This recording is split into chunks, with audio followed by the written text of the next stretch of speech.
வணக்கம் friends, welcome to JC filters.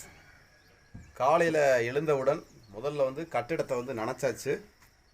அதாவது நேற்று என்னென்ன வேலை பார்த்தோமோ அது எல்லாத்துக்குமே தண்ணி ஊற்றியாச்சு. இப்போ தண்ணி ஊற்றுறது யார் பொறுப்பு அப்படிலாம் நிறைய பேர் கேட்பாங்க. தண்ணி ஊற்றுறது பார்த்தீங்கன்னா வேலை நடந்துக்கிட்டு இருக்கும்போது எங்களுடைய பொறுப்பு.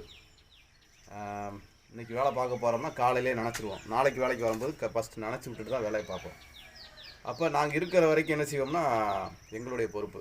நாங்கள் இல்லாட்டினா நாங்கள் வெளியே போயிட்டோம், வேலையை முடிச்சுட்டு போயிட்டோம் அப்படின்னா அது நீங்கள் தான், கட்டடத்தினுடைய உரிமையாளர் தான் நினைக்கணும். இல்லைனா வாட்ச்மேன் யாராவது வச்சு தான் நினைக்கிற மாதிரி இருக்கும். இருக்கிற வரைக்கும் தண்ணியை நல்லா ஊற்றிடுவோம்.